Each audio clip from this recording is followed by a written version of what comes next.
ఓం శ్రీ మాత్రే నమః ఛానల్లోకి స్వాగతమండి. రేపే శ్రీరామనవమి. స్నానం చేసే నీటిలో ఇది ఒక్కటి వేసుకొని మీరు స్నానం చేశారంటే జన్మ జన్మల దరిద్రాలు దోషాలు అన్నీ కూడా తొలగిపోతాయి. ఎన్నో ఏళ్లుగా మీరు పడుతున్న కష్టాలకి కూడా విముక్తి లభిస్తుంది. అపర కుబేరులవుతారు. అయితే రేపు శ్రీరామనవమి రోజు స్నానం చేసే నీటిలో ఈ ఒక్కటి వేసుకుని స్నానం చేయటం వల్ల మీకు పట్టుకున్నటువంటి దరిద్ర బాధలు దుష్టశక్తుల ప్రభావం అంతా కూడా తొలగిపోతుంది. అలాగే ఆ శ్రీరాముని యొక్క దివ్యాశీస్సులు మీరు పొందుకుంటారు. లక్ష్మీ కటాక్షంతో ఆర్థిక పురోగతిని సాధించగలుగుతారు. ఈ పూర్తి వివరాలు అన్నీ కూడా ఈరోజు ఈ వీడియోలో వివరంగా తెలుసుకుందాం.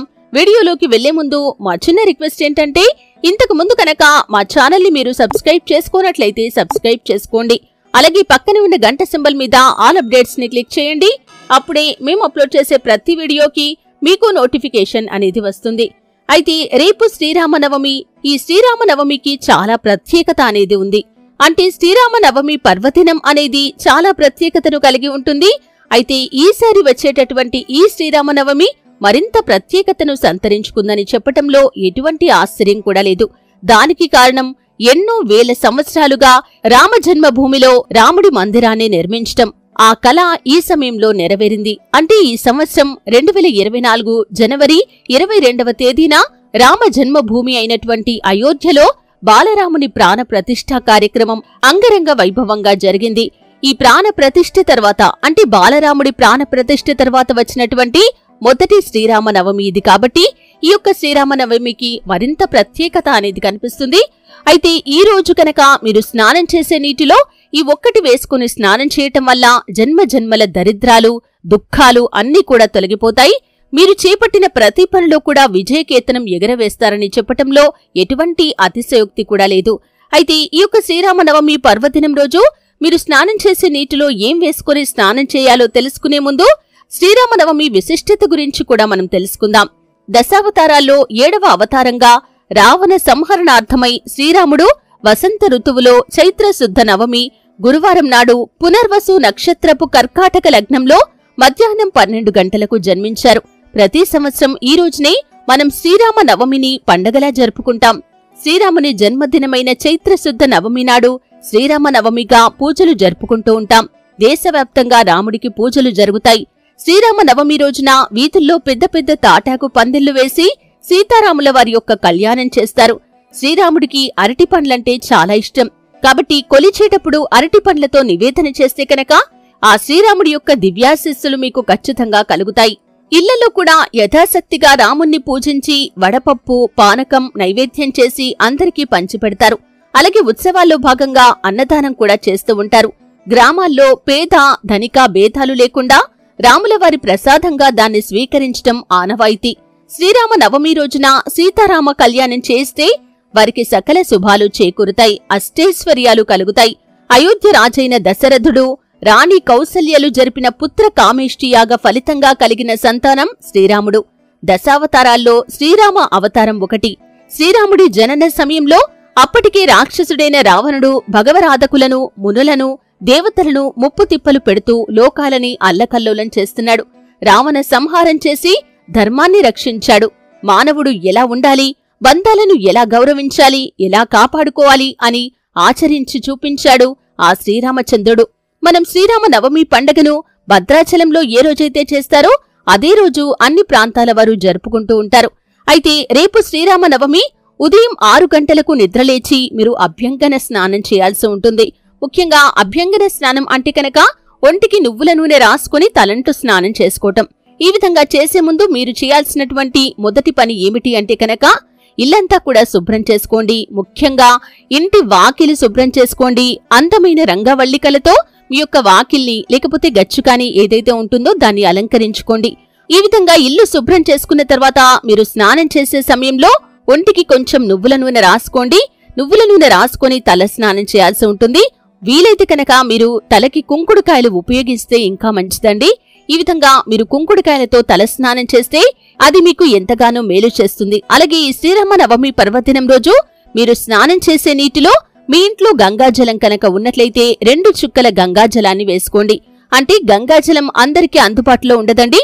అటువంటి వారు ఏం చేయాలంటే చిటికెడు పసుపు చిటికెడు కుంకుమ వేసుకొని ఒక గులాబీ పువ్వును తుంచి ఆ యొక్క గులాబీ రెమ్మలు ఏవైతే ఉన్నాయో వాటిని స్నానం చేసే నీటిలో వేసుకోండి. ఈ విధంగా పసుపు, కుంకుమ అలాగే గులాబీ రేకులు ఏవైతే ఉన్నాయో వాటిని మీరు నీటిలో వేసుకుని స్నానం చేయటం వల్ల మీరు గంగాజలంతో స్నానం చేసినంత పుణ్య ఫలితం దక్కుతుంది. అలాగే వీలైన వారు నదీ స్నానం ఆచరించడం కూడా మంచిది. మీరు జాగ్రత్తగా నదీ స్నానం చేస్తే కూడా శుభ ఫలితాలు కలుగుతాయి. ఎందుకంటే ఈ విధంగా ప్రత్యేకించబడిన రోజుల్లో మీరు నదీ స్నానం చేస్తే కనుక ఇంకా పుణ్య ఫలితం అయితే దక్కుతుంది. ఈ విధంగా స్నానం చేసిన తర్వాత మీరు పసుపు రంగు దుస్తులు ధరించాలి. పూజా మందిరాన్ని, ఇంటిని కూడా మొత్తం శుభ్రం చేసుకోవాలి. పూజా మందిరం యొక్క గడపకు పసుపు, కుంకుమ అలాగే ఇంటి ముందు రంగవల్లికలతో అలంకరించుకోవాలి. అలాగే గడపలకు కూడా పసుపు, కుంకుమలతో అలంకరించుకోవాలి. గడపకు ఇరువైపున పుష్పాలను పెట్టాలి. ఈ విధంగా పెట్టడం వల్ల మీ యొక్క ఇల్లంతా కూడా లక్ష్మీదేవికి ఆహ్వానం పలుకుతున్నట్లుగా ఉంటుంది. అలాగే ఆ సీతారాముల యొక్క దివ్యాశీస్సులు కూడా మీకు కలుగుతాయి. అలాగే పూజకు ఉపయోగించే పటానికి గంధం, కుంకుమ పెట్టి సిద్ధంగా ఉంచుకోవాలి. శ్రీ సీతారామ లక్ష్మణ భరత శత్రుఘ్నులతో కూడిన పటం కాని లేదా శ్రీరాముని ప్రతిమను కాని పూజకు మీరు ఉపయోగించవచ్చు. పూజకు సన్నజాజి, తామర పువ్వులు, నైవేద్యానికి పానకం, వడపప్పు, కమలాకాయలు సిద్ధం చేసుకోవాలి. అలాగే పూజకు ముందు శ్రీరామ అష్టోత్తరం, శ్రీరామ రక్షాస్తోత్రం, శ్రీరామాష్టకం, శ్రీరామ సహస్రం, శ్రీమద్ రామాయణం వంటి స్తోత్రాలతో శ్రీరాముని స్తుతించాలి.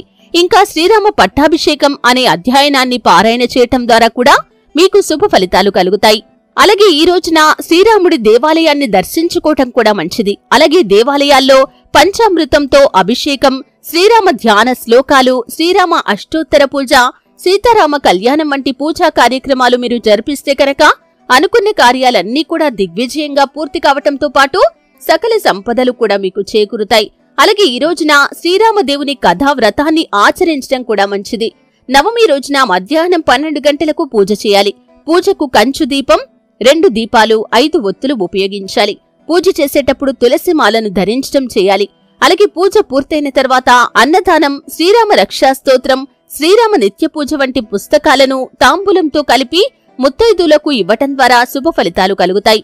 అలాగే ఈ రోజున పానకం, వడపప్పు తయారు చేసి మహాప్రసాదంగా స్వీకరిస్తారు. దీని వెనుక ప్రాకృతిక పరమార్థం కూడా ఉంది.